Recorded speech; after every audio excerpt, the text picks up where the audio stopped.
नमस्कार साथियों, स्वागत आप सबका प्रबोध क्लासेज के यूट्यूब चैनल में। साथियों, आज हमारी जो क्लास है वो है हिंदी व्याकरण के जो प्रश्न हैं पुराने जितने भी अब तक एग्जाम में आए हुए हैं वो सारे प्रश्न। और आपके सामने आपने जैसे थंबनेल पे देखा होगा कि 10,000 प्रश्नों की श्रृंखला आपके सामने चल रही है। तो उसमें से आपके कम से कम 1 से 2,000 और हर टॉपिक के आपके सामने 100 से 200 प्रश्न, यानी कि या तो 2,000 प्रश्नों की श्रृंखला या फिर 3,000 भी हो सकते हैं। व्याकरण के जो प्रश्न है उसके ऊपर 4 भी हो सकते हैं, 5 भी हो सकते हैं। और हर टॉपिक जैसे आपके वर्ण विचार हुआ, इस पे आपके पास 200 प्रश्न भी लाऊंगी। हो सकता है 300 ले आऊं, हो सकता है 400 ले आऊं, ठीक है।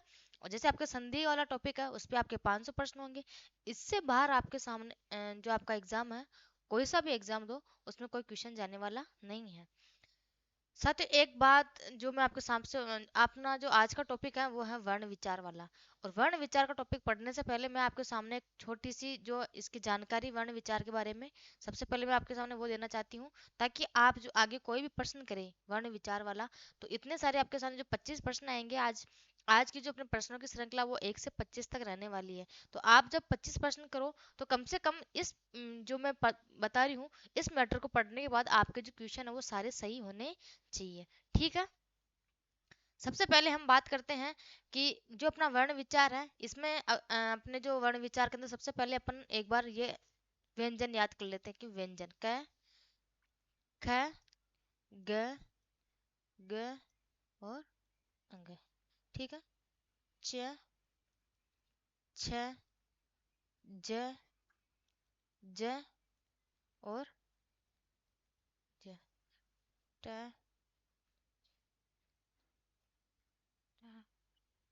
ठ, ड, ड और न,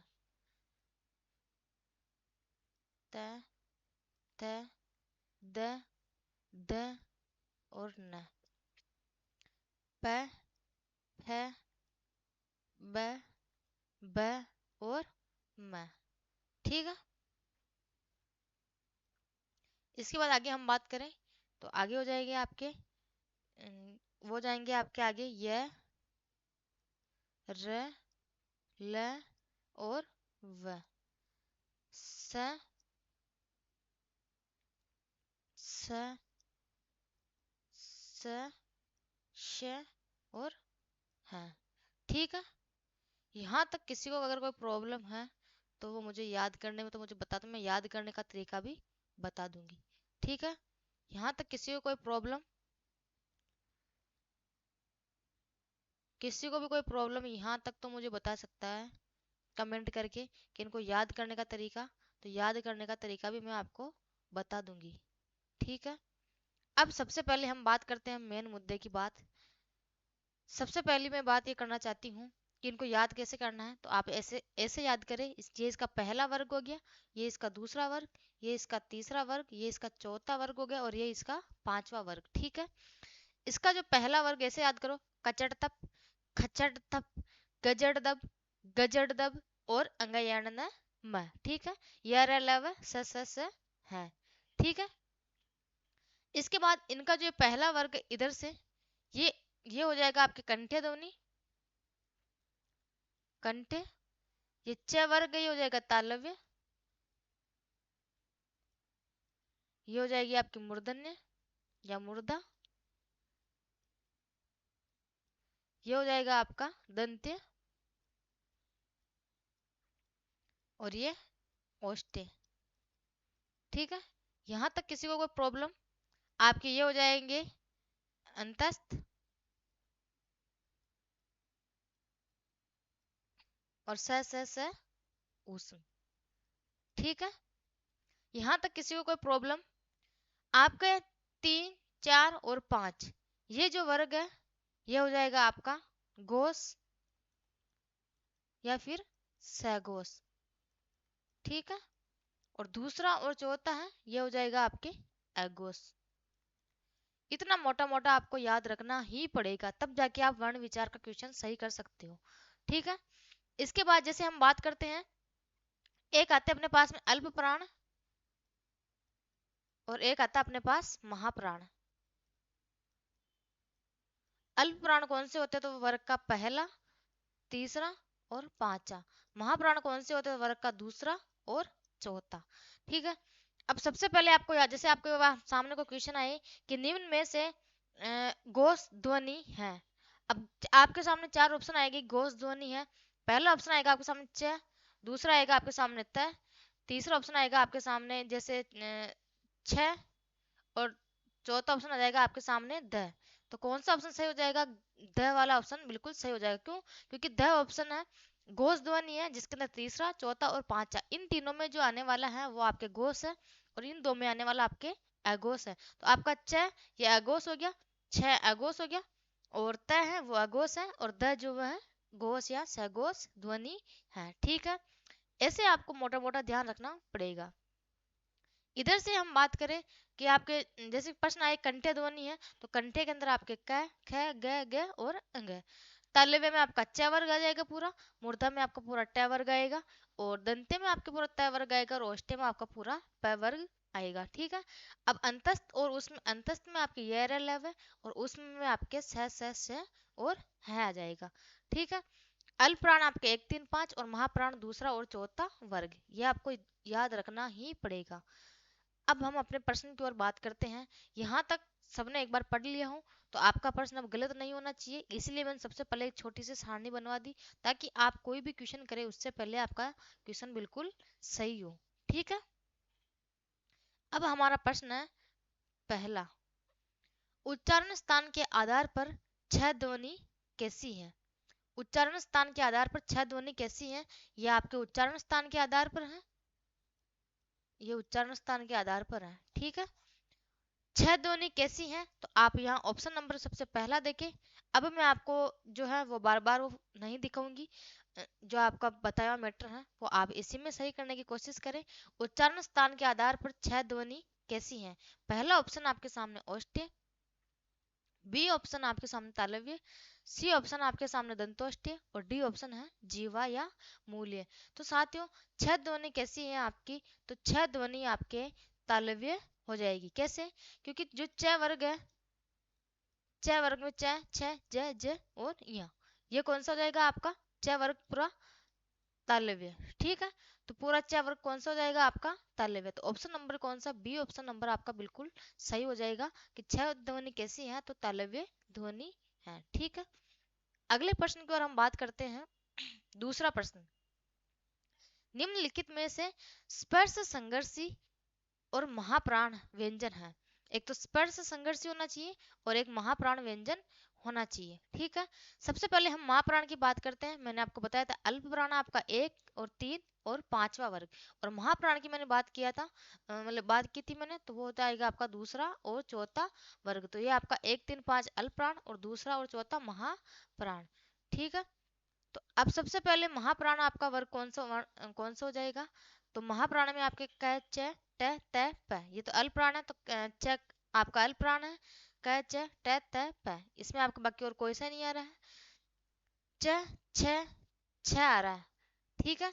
छह आ रहा मतलब कि आपका छह ऑप्शन है, ये दूसरे नंबर के जो वर्ग आपके उसमें मिल रहा है आपको, तो दूसरा और चौथा महाप्राण है, ये तो हो गया। अब स्पर्श संघर्षी व्यंजन भी है कि नहीं है छह, ये भी आपको मालूम करना पड़ेगा। अब स्पर्श संघर्षी व्यंजन कौन से होते हैं? तो स्पर्श संघर्षी व्यंजन होते हैं साथियों, वो होते हैं आपके च वर्ग। च वर्ग होता है वो आपके स्पर्श संघर्षी व्यंजन होता है। तो च छ ज ज, और साथ ही ये जो ज है ना, ये आपके ये वाला ज है, ये ज आपके जो वर्ण विचार के जो आपका व्यंजन है उसमें नहीं आता, ये अर्ध अर्ध ज है। ठीक है। तो आपका ये ऑप्शन नहीं होगा, आपका बी ऑप्शन सही होगा, और ये सी ऑप्शन। तो छह आपका छ वर्ग में आने वाला संघर्ष, सॉरी स्पर्शी संघर्ष व्यंजन है, और महाप्राण भी है, तो कौन सा? बी ऑप्शन आपके बिल्कुल सही हो जाएगा। ठीक है। अगले प्रश्न की ओर बात करते हैं हम। निम्नलिखित में से कंठोस्थ ध्वनि है, जो कंठ और ओष्ठ के माध्यम से बोली जाती है, वो कौन सी ध्वनि हो जाती है? आपकी कंठोष्ठ, कंठ प्लस ओष्ठ के माध्यम से बोली जाती है। ठीक है ना। वो कौन सी ध्वनि हो जाती है? कंठोष्ठ। अब कंठोष्ठ ध्वनि के बारे में हम बात करते हैं सबसे पहले। तो इसमें ए पहला ऑप्शन, बी ऑप्शन आपके सामने उ, सी ऑप्शन आपके सामने ई, और डी ऑप्शन आपके सामने ओ। तो साथियों इसका जो कंठस्थ ध्वनि है वो आपके ओ हो जाएगी। कौन सी? ओ। क्योंकि ना ए है, ए और आ जो है आपके कंठ से बोले जाते हैं, और ओठ से, ओष्ठ से बोले जाते हैं आपके ऊ और ऊ। ठीक है। अब ए प्लस ऊ मिलके क्या बनता है? ए प्लस ऊ मिलके क्या बनता है? ओ। क्या बनता है? ओ। और आ प्लस, सॉरी, ऊ प्लस,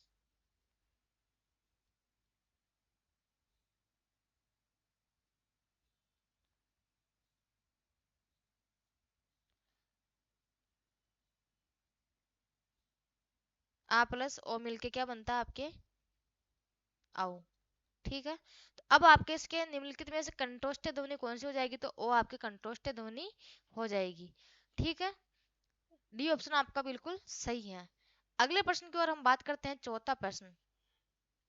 हिंदी शब्दकोश में इनमें से कौन सा शब्द सबसे पहले आएगा? साथियों आपको अगर हिंदी शब्दकोश की, व्याकरण की पूरी क्लास देखनी है तो आपको हमारे यूट्यूब चैनल पे आपको पूरा जो है सिलेबस वो बिल्कुल फ्री मिलेगा। हमारे पास कोई पेड चार्ज नहीं है कि आपको कोई चार्ज देना पड़े। तो आपको पूरी क्लासे देखने के लिए आप हमारे यूट्यूब चैनल पे जाके प्लेलिस्ट में जाके आप देख सकते हो पूरी क्लासे। उसके बाद आपको हर एक टॉपिक मिलेगा, क्योंकि यहाँ पे मुझे एक एक चीज़ समझाना इतना मेरे लिए पॉसिबल नहीं है कि मैं आपको छोटी से छोटी चीज़ यहाँ समझा पाऊँ। ठीक है। अगर ऐसे करती रही तो क्वेश्चन के लिए मुझे कम से भी कम आपको एक एक दो दो घंटे की क्लासे लेनी पड़ेगी। 25 प्रश्नों के लिए आप 2 घंटे कोई नहीं देने वाले मेरे को भी यहाँ पे। ठीक है। तो निम्न शब्दकोश में इनमें से कौन सा शब्दकोश सबसे पहले आएगा? पहले ऑप्शन की बात करें हम, पकवान। दूसरा है त्राटक। सी है आपके द्वार। और डी है आपके क्षमा। कौन सा हो जाएगा? क्षमा। तो इसमें हम बात करते हैं सबसे पहले पकवान, तो व्यंजन ये नहीं आएगा, ये भी नहीं आएगा, द्वार ये भी नहीं आने वाला है। क्षमा आपका जो आपके संयुक्त व्यंजन होते हैं वो कौन से हो जाएंगे? अक्षर रह गया श। ठीक है। वो चार है आपके, उनमें से सबसे पहले आपके स है, श। ये आपका जो है शब्द कोश में सबसे पहले आएगा। कौन सा ऑप्शन? डी ऑप्शन आपका बिल्कुल सही हो जाएगा। अगले प्रश्न की ओर बात करते हैं हम, शब्दकोश की दृष्टि से शब्दों का सही क्रम किस विकल्प में है? तो सही क्रम की बात हम करते हैं तो कंठस्थ, कंठस्थ, कमल, कंठस्थ और कमल। तो साथियों आपके मैं तो बात क्या पहले आ गया, तो क्या तो सब में आपको देखने को मिल ही गया। डायरेक्ट आप ऐसे कर सकते हो बिना जो संधि विच्छेद किए शब्द का, वो भी आप कर सकते हो। इसके बाद ठह पहले आता है कि मैं पहले आता है? तो ठह पहले आता है तो आपका मैं वाला ऑप्शन कट गया, तो कमल तो कट गया, आपके कंटेस्ट दोनों में से एक ऑप्शन आपके आने वाला है। ठीक है। इसके बाद आगे हम बात करते हैं तो कमल और कमल, दोनों में कमल दिया हुआ सेकंड नंबर पे, तो दोनों हो सकते हैं। इसके बाद आगे कलंक, कलई और कलंक, कलंक और कलई। तो साथ ही इसके अंदर जैसे आपके ये कलई है, ठीक है, कै हो गया और इसमें क हो गया। अब ल से पहले ये आधा न आ रहा ऊपर, तो आधा न पहले आएगा और उसके बाद ल आएगा, तो आपका सी ऑप्शन बिल्कुल सही हो जाएगा, कलंक और कलई। ठीक है। इसके बाद आगे हम बात करते हैं अगले प्रश्न की ओर। इसमें आपका सी ऑप्शन बिल्कुल सही हो जाएगा। बाकी और जितना डीपली देखना है तो एक बार आप शब्दकोश तो अपने यूट्यूब चैनल पे जाके देखें, सारी क्लासें आपको फ्री मिलेगी वहाँ पे। छठा प्रश्न, शब्दकोश की दृष्टि से शब्दों का सही क्रम किस विकल्प में है?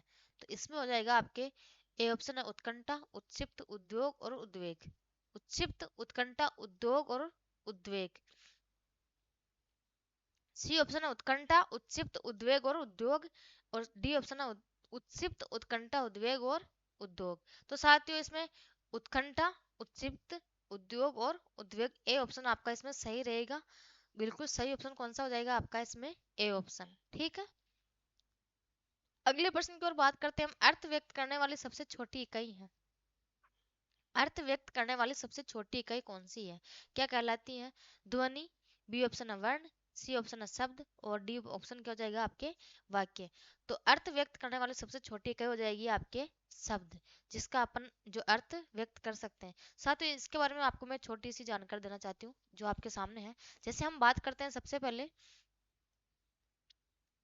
पहले हम बात करते हैं इसके अंदर कि भाषा की सबसे छोटी इकाई, भाषा की,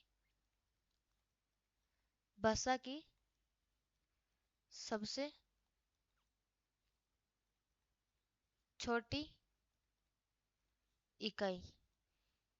या फिर भाषा की मौखिक इकाई? भाषा की मौखिक इकाई, मौखिक इकाई, ये दोनों क्या होती है? तो ये हो जाती है आपके ध्वनि। क्या हो जाएगी? ध्वनि। ठीक है। इसके बाद हम बात करते हैं कि भाषा की लिखित इकाई। भाषा की लिखित इकाई क्या हो जाएगी आपके? तो वो हो जाएगी आपके वर्ण। ठीक है। अगर हम वर्ण के बाद बात करते हैं कि वर्णों का सार्थक, वर्णों का सार्थक या व्यवस्थित क्रम, व्यवस्थित समूह क्या कहलाता है? वो कहलाता है आपके शब्द। शब्द कैसे? जैसे मान लो आपके साथ आपके पास तीन वर्ण है। क्या हो गया? ल हो गया एक, और एक म हो गया। ठीक है। तो आपके पास तीन वर्ण है। ठीक है। इनका व्यवस्थित, अगर हम इनको व्यवस्थित नहीं करेंगे, जैसे मान लो अगर आपके सामने एक शब्द हो जाएगा क, मैं और ल। ठीक है। ये इसका व्यवस्थित रूप है, इसका अर्थ निकल रहा कुछ ना कुछ, कमल, कमल यानी फूल। ठीक है। एक हो गया आपके क, ल, म। अब ये अगर ये इनका अगर अपन अलग अलग लिखेंगे इनको, तो ये इनका व्यवस्थित समूह नहीं है। ठीक है। तो आपको इनको सबसे पहले समूह के रूप में लिखना पड़ेगा, तो आप इनको जोड़ना पड़ेगा, तभी आपका शब्द बनेगा। ठीक है। ऐसे क अलग अर्थ हो गया, ल अलग हो गया, और मैं अलग हो गया। ठीक है। तो अपन ऐसे लिखेंगे जैसे क, ल, मैं, और कलम का अर्थ कुछ ना कुछ निकलता है, क्या होता है? पेन। ठीक है। अब व्यवस्थित समूह के बारे में हम समझे। जैसे मान लो इसको मैं ऐसे लिख दूं, ल, क और मैं। क्या लकम का कोई अर्थ निकलता है क्या? जैसे मान लो इसको मैं पूरा भी लिख दूं, ल, क और मैं, और इसका जो समूह बना दूं, क्या ये व्यवस्थित क्रम शब्द है? ये शब्द है, लेकिन इसका कोई अर्थ नहीं निकलता है। तो ये वर्णों का सार्थक समूह यानी व्यवस्थित क्रम होना जरूरी है, जिसका कोई ना कोई अर्थ निकले। ठीक है। समझ में आया कुछ? इसके बाद हम बात करते हैं आगे हम वाक्य की। तो वाक्य क्या होंगे कि जो शब्द है, शब्दों का व्यवस्थित व्यवस्थित समूह क्या कहलाता है? आपके वाक्य। क्या कहलाते हैं? वाक्य। ठीक है। आपको मेरे पीछे का नहीं दिख रहा होगा, तो मैं एक बार दिखा, सबको दिख रहा होगा अब। शब्दों का व्यवस्थित समूह क्या कहलाता है? वाक्य। ठीक है। अब जैसे वाक्य में लिखूं आपके सामने, राम, राम जाता है। ठीक है। ये आपका क्या हो गया? एक व्यवस्थित वाक्य हो गया। ठीक है। अगर इसी को मैं ऐसे लिख देती हूँ, जाता है राम, तो क्या ये व्यवस्थित है? नहीं है। इसीलिए शब्दों का व्यवस्थित समूह क्या कहलाता है? आपके वाक्य कहलाता है। ठीक है। तो अपना जो प्रश्न है, अर्थ व्यक्त करने वाली सबसे छोटी इकाई कौन सी है? तो वो हो जाएगी, अर्थ व्यक्त करने वाली सबसे छोटी इकाई शब्द कहलाती है। ठीक है। अगले प्रश्न की ओर बात करते हैं हम। वर्तस्य ध्वनियों के उच्चारण क्या हो जाएगा?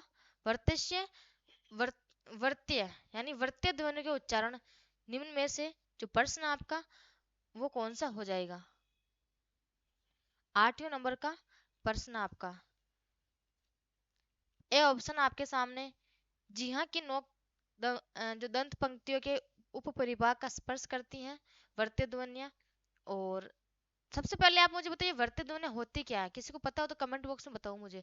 ये वर्त्य ध्वनियां होती है ना साथियों, वो होती है एक तो आपके न, स, एक हो जाएगी आपके र, और एक हो जाएगी ल। या फिर आप न, स, ल और र कैसे भी याद कर सकते हो। ये वर्त्य ध्वनियां होती है, जो आपके जो वर्त्य ध्वनियां होती है, जो आपके दांत के जो जस्ट ऊपर वाला भाग होता है ना, वहाँ पास में जड़ों के माध्यम से बोली जाती है, वो आपको वर्त्य ध्वनियां कहलाती है। दांत के जो जड़ों के माध्यम से बोली जाती है वो जैसे आप न बोल के देखो, जब आप न बोलोगे तो दांत के और जो आपका ऊपरी भाग है उसके बीच, बिल्कुल जहाँ से आपके दांत जॉइंट है, वहां से आपके जो सेंटर, वहां से आपकी ध्वनियां निकलती हैं। ठीक है। ए ऑप्शन आपके सामने, जीवा की नोक दंत पंक्तियों के उपपरिभाग का स्पर्श करती है।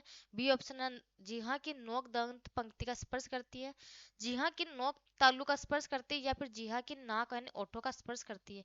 तो नहीं, ओठों का तो होने नहीं हो रहा बिल्कुल भी, नाक, जीवा की नाक में और ना तालु स्पर्श करती है। इसका पहला ऑप्शन बिल्कुल अपना सही हो जाएगा कि नोक दंत पंक्तियों के उपपरिभाग को स्पर्श करती हैं। ठीक है। अगले प्रश्न की हम बात करते हैं, अनुनासिक व्यंजन कौन से होते हैं? अनुनासिक जो नाक की सहायता से बोले जाते हैं वो अनुनासिक व्यंजन होते हैं। कौन से होते हैं साथियों? जो नाक की सहायता से बोले जाते हैं वो अनुनासिक व्यंजन कहलाते हैं। अब ना की सहायता से जैसे आपके पंचम अक्षर हो गए, पंचम पंचम वर्ण, ठीक है, या फिर उनको पंचमाक्षर बोलते हैं, पंचमाक्षर। ना की सहायता से कौन कौन से बोले जाते हैं, जो अपना जो वर्ग है उसका जो पांचवा वर्ग है, अंतिम वर्ग, जिसमें आप अंग यण न और मैं, ये पांचवा वर्ग है, ये ना की सहायता से बोला जाता है। ठीक है, और इसमें कौन कौन से जो वर्ण वो आ जाएंगे, अंग, इसमें आपके आ जाएगा अंग य न और न और म, ये क्या कहलाते हैं, आपके पंचमाक्षर कहलाते हैं। ठीक है, तो आपका डी ऑप्शन बिल्कुल सही हो जाएगा। अगले प्रश्न की ओर हम बात करते हैं। हिंदी की स्पर्श, स्पर्श एक तो ठीक है घोष, दूसरा है महाप्राण और औष्ठ्य ध्वनि, व्यंजन ध्वनि है आपकी। हिंदी की स्पर्श घोष होनी चाहिए, महाप्राण होना चाहिए और औष्ठ्य व्यंजन ध्वनि होनी चाहिए। तो ये ध्वनि कौन सी हो जाएगी आपके, तो आपके सामने पहला ऑप्शन है वो आपके ब, बी ऑप्शन आपके थ, सी ऑप्शन आपके र और डी ऑप्शन आपके सामने है। तो साथियों, इसका जो सही उत्तर है वो कौन सा हो जाएगा, वो हो जाएगा आपके ब, जो कौन सी होगी, आपके स्पर्श घोष भी होगी, महाप्राण भी होगी और औष्ठ्य ध्वनि भी होगी। औष्ठ्य तो आपको पता है कि औष्ठ्य कौन सी होनी चाहिए, कंठ, तालु, मूर्धा, दंत्य और औष्ठ्य, क च ट ट और प, यानी कि प वर्ग आपका होना चाहिए, प वर्ग वाली ध्वनि। अब महाप्राण की हम बात करें तो महाप्राण अल्पप्राण में 1 3 5 और महाप्राण में 2 और 4, यानी कि दूसरी और चौथा वर्ग में से होनी चाहिए। और स्पर्श घोष यानी घोष आपका तीसरा और चौथा और पांचवा होना चाहिए। ठीक है ना। अब आप इन दिनों में कॉमन कर सकते हो कि चौथी जो वर्ग है ना, इसी का ही कोई वर्ण होने वाला है यहाँ पे, क्योंकि औष्ठ्य ध्वनि चौथे वर्ग की हो रही है, जो प है आपकी ये वाली हो रही है, इसमें चौथा वर्ग हो रहा है और इसमें भी चौथा वर्ग, तो आपका कौन सा सही हो जाएगा, ब ऑप्शन है, ए नंबर का ऑप्शन बिल्कुल सही हो जाएगा। ठीक है, इसके बाद अगले प्रश्न की ओर हम बात करते हैं। 11वां प्रश्न है, निम्नलिखित में से कौन सा संवृत स्वर है, निम्नलिखित में से कौन सा संवृत स्वर है। ए ऑप्शन आपके सामने आ, बी ऑप्शन है ई, सी ऑप्शन है औ और डी ऑप्शन है ए। ठीक है, तो अगर हम साथियों बात करते हैं, तो संवृत स्वर होते हैं, कौन से संवृत स्वर होते हैं, और एक होते हैं आपके अर्ध संवृत। कौन से होते हैं, अर्ध संवृत। ठीक है, अगर हम समृद्ध स्वर की बात करें तो इसके अंदर आते हैं आपके ई, ई और एक हो जाएगा आपके उ और एक हो जाएगा उ। ठीक है, अर्ध समृद्ध की बात करें हम तो इसमें हो जाएगा आपके ए और ओ। अब आपके इसमें आपको पूछा है कि निम्नलिखित में से जो आपके हैं समृद्ध स्वर है, तो कौन सा हो जाएगा आपका छोटी ई। ठीक है, जिसके मात्रा नहीं है, तो आपका बी ऑप्शन बिल्कुल सही हो जाएगा। इसके बाद आगे हम बात करते हैं, हिंदी की मूर्धन्य ध्वनियां हैं। मूर्धन्य ध्वनियां कौन सी है, तो आपको पता है कंठ्य, कि पहला वर्ग आपका कंठ्य, फिर उसके बाद तालु, फिर उसके बाद मूर्धा। ठीक है, तो मूर्धे कौन सी हो जाएगी, कच क च और ट वर्ग वाली, ट वर्ग वाली ध्वनि हो जाएगी, वो आपकी कौन सी हो जाएगी, मूर्धन्य ध्वनियां, यानी ट ठ ड ड न। तो सी ऑप्शन आपका बिल्कुल सही हो जाएगा। आपको ऐसे पूरा याद करना पड़ेगा कि जैसे आपको इसमें ध्वनिया उच्चारण स्थान के आधार पर आपको याद करनी पड़ेगी, कंठ्य, तालव्य, मूर्धन्य, दंत्य और ओष्ठ्य कौन कौन सी है, उसके बाद आपके अंतस्थ अंतस्थ व्यंजन कौन से है, उसमें व्यंजन कौन से हैं, फिर आपको घोष व्यंजन अलग से याद रखने पड़ेंगे, घोष या सघोष कौन से होते हैं, तो वर्ग का तीसरा चौथा पांचवा वर्ग घोष या सघोष होता है, घोष या सघोष होता है, और पहला और दूसरा वो आपके अघोष होता है। तो आपको ऐसे पूरा पहले आप एक बार अच्छे से जो आपका कक्का है इसको लिखे, यानी पूरे व्यंजन है वो लिखे, और लिखने के बाद आप जैसे मैंने बताया था वैसे याद करोगे तो आपका कभी क्वेश्चन गलत नहीं होने वाला है। ठीक है, अगले प्रश्न को बात करते हैं हम, निम्नलिखित में ओष्ठ ध्वनि नहीं है। अब सबसे पहले आपको यह पता होना चाहिए कि ओष्ठ ध्वनि कौन सी होती है। निम्नलिखित में से ओष्ठ ध्वनि नहीं है, पहला ऑप्शन आपके सामने च वर्ग में, च में, भ में नहीं है, प में नहीं है, या फिर म में नहीं है। तो ओष्ठ ध्वनि कौन सी होती है, कंठ्य, तालव्य, दंत्य, मूर्धन्य और ओष्ठ्य, यानी कि प फ ब भ म वाला वर्ग, प वाला वर्ग है जो प प ब ब और म। तो आपको तीन जो आपके तीन ऑप्शन है ये तो आपके ओष्ठ्य ध्वनियां हैं, और जो च है ये आपकी कौन सी है, तालव्य ध्वनि, यानी कि तालु ध्वनि है। ठीक है, तो आपका ए ऑप्शन बिल्कुल इसमें सही हो जाएगा। अगला प्रश्न अपना, मात्रा स्वर को क्या कहते हैं? मात्रा स्वर को क्या कहते हैं? तो समरूप या ग्रेफिम कहते हैं मात्रा स्वर को। ठीक है, तो आपका इसमें सी ऑप्शन बिल्कुल सही हो जाएगा। इसके बाद आगे हम बात करते हैं 15वें प्रश्न की ओर। प्राचीन का विलोम शब्द। साथ ही ये कुछ मिस प्रिंटिंग क्वेश्चन है जो आपके सामने आ गया है, और आ गया तो आपको जो है आंसर देना ही पड़ेगा, क्योंकि ऐसा तो है नहीं कि आपने कभी पढ़ा नहीं होगा तो आपको आएगा आएगा ही नहीं प्रश्न। प्राचीन का विलोम शब्द क्या होगा? तो प्राचीन का नया नहीं होगा। बी ऑप्शन आपके सामने पुराना, ये भी नहीं होगा। प्रागैतिहासिक, ये नहीं होगा। तो डी ऑप्शन आपके अवार्चिन, जो क्या होगा? प्राचीन का विलोम शब्द है। ठीक है, अगले प्रश्न की ओर हम बात करते हैं। 16वां प्रश्न है, छह ध्वनि का उच्चारण स्थान क्या है? छह ध्वनि का उच्चारण स्थान क्या है? तो पहला ऑप्शन आपके सामने दंत्य, बी ऑप्शन है तालव्य, सी ऑप्शन है ओष्ठ्य और डी ऑप्शन है वर्तस्य। साथियों, आपको मैंने कितनी बार कहा है कि आप फटाफट से जैसे कुछ ध्वनि का नाम आए, कंठ तालव्य मूर्धन्य दंत्य और ओष्ठ्य, कंठ तालव्य मूर्धन्य दंत्य और ओष्ठ्य, बस माइंड में फटाफट से फिट हो जाना चाहिए आपके। तो कंठ, क, च, ट, त और प, ऐसे लिख लो। फिर उसके बाद कंटे, ताल्य, मूर्धन्य, दंत्य, ओष्ठ्य, कंटे, तालव्य, मूर्धन्य, क, च, ट, च, छ, ज, ज, ज, है ना? ठीक है, तो यहाँ पे आपके कौन सी हो जाएगी? ये तालव्य। तो बी ऑप्शन आपका सही हो जाएगा। ठीक है, अगर आपको याद नहीं रहे तो ऐसे करके ही निकालना, लेकिन क्वेश्चन को गलत नहीं करना है। अगला प्रश्न अपना जो 17वें नंबर का प्रश्न है, निम्नलिखित में से कौन तालव्य ध्वनि है? वापस वही तालव्य ध्वनि है, तो आपका जो इसमें ऑप्शन हो जाएगा वो हो जाएगा, पहला ऑप्शन है ए जिसमें प, बी ऑप्शन जिसमें च ऑप्शन है, सी में है हो जाएगा तालव्य ध्वनि, या फिर डी में ल ऑप्शन आपका जो हो जाएगा। ठीक है, तो आपके सबसे पहले कंठ तालव्य यानी तालव्य है वो कौन सी हो जाएगी? आपके च वर्ग वाला, और च छ ज ज, तो आपका ऑप्शन यही मिल गया आपको, च है वो कौन सा हो जाएगा? आपके तालव्य ध्वनि है, तो आपका बी ऑप्शन बिल्कुल सही हो जाएगा। इसके बाद आगे हम बात करते हैं कौन सा जो पश्च स्वर है। पश्च स्वर की बात करते हैं साथियों, तो आपने कहीं जैसे पढ़ा होगा कि स्वर कितने होते हैं? तीन होते हैं, अग्र स्वर, दूसरा होता है आपके मध्य स्वर, और तीसरा कौन सा होता है? पश्च स्वर। अगर मध्य स्वर की हम बात करें तो इसमें सिर्फ और सिर्फ आपके सामने आता है ए। ठीक है, उसके बाद हम पश्च स्वर में बात करें तो ए के बाद आपको याद करने के एक जो ट्रिक है वो यही बता देती हूँ मैं। जैसे आपके आए तो उसको सबसे पहले मध्य स्वर में बिठाना है। ठीक है, उसके बाद क्या आता है? आपके आ, तो आ आपको नीचे बिठाना है। आ के बाद आपको ना ई और ई आता है, तो सबसे पहले बीच में लिखा, फिर नीचे लिखा, फिर सबसे ऊपर जाना ई और ई, फिर वापस सबसे नीचे जाना, क्योंकि बीच वाला इसमें इसके बाद आगे कोई स्वर नहीं आने वाला है, सिर्फ मध्य स्वर में आ आता है। उसके बाद आपके अगर और पश्चिम में आने वाले सारे स्वर जो भी बचे हुए हैं, तो आपको याद कैसे करना है? ए के बाद में आपको डायरेक्ट आ पे आना और नीचे लिखना है, फिर ई ई ऊपर लिखना है, फिर ऊ नीचे लिखना है। ठीक है, फिर ओ और औ है वो आपको कहा, सॉरी, उसके बाद आपको जो ये है ए और आई, ए आ ई ई ऊ ए आई, तो आपके यहाँ क्या आ जाएगा? ए और आई, और यहाँ आ जाएगा आपके ओ और औ।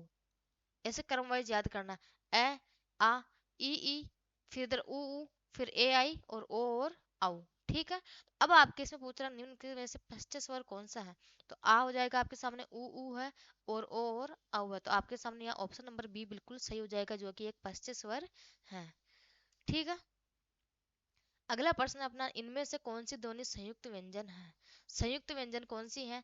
ए ऑप्शन आपके सामने के, और आधा ये आधा क और ये है, च डबल च है, और र है और औ है। तो साथियों, जैसे आप लोगों ने देखा होगा, च ये तो क्या द्वित्व व्यंजन है आपके सामने, और इसके बाद आगे हम बात करते हैं तो आपके जो के है ये संयुक्त व्यंजन है। क आपका क्या हो जाएगा? संयुक्त व्यंजन है, तो इसका ए ऑप्शन बिल्कुल सही हो जाएगा।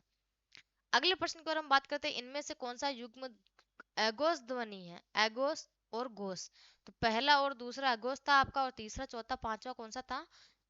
गोस या सैगोस। ठीक है, अब पहला और दूसरा देखना आपके, तो प और फ, तो आपका ये पहला और दूसरा यही ऑप्शन सही हो जाएगा आपका। प और फ जो है वो दूसरा वर्ग है। ठीक है, ग और ग ये तीसरा वर्ग हो गया, ये चौथा हो गया, और ये पांचवा हो गया, और ट ठ ड ड ये चौथा हो गया। ठीक है, तो ये आपके त थ द ये तीसरा हो गया, द ये चौथा हो गया, तो आपका जो पहला और दूसरा वर्ग वो कौन सा हो जाएगा? आपका एगोस ध्वनि, तो ये कौन सी हो जाएगी? प और फ हो जाएगा, और सी ऑप्शन आपका बिल्कुल सही है।